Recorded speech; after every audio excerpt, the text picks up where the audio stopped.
और इसके साथ ही आपको बताएं कि हुकूमत से मुज़ाकरात के बाद भी वफाकी दारुल-हुकूमत इस्लामाबाद समेत लाहौर, रावलपिंडी और पंजाब के दीगर शहरों में पाकिस्तान तहरीक लब्बैक के एहतजाज के बायस रुक गए हैं। कंटेनर सड़कों पर अभी तक मौजूद हैं। इस्लामाबाद एक्सप्रेस वे पर सड़क के किनारे पर कंटेनर्स रखे गए हैं। हंगामी सूरत हाल में कंटेनर को सड़क के दरमियान लगाकर रोड बंद कर दिया जाएगा, जबकि जहां कंटेनर्स नहीं रखे गए वहां ट्रैफिक रवां है। रेड जोन में दाखिल होने वाले रास्तों पर भी कंटेनर मौजूद हैं। पाकिस्तान तहरीक लब्बैक के लॉन्ग मार्च से मुतल्लिक मुज़ाकरात में पेशरफ्त के बाद भी रावलपिंडी में रास्ते तहाल बंद हैं। मेट्रो सर्विस भी मुअत्तल है।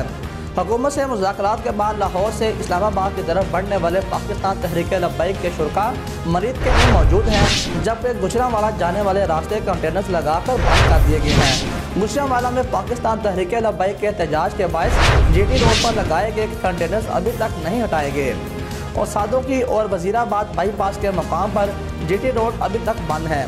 गुजरांवाला और गुजरात के दरमियान दराए चनाब पुल के करीब खोदी गई खंदक भी पूर्ण नहीं की जा सकी।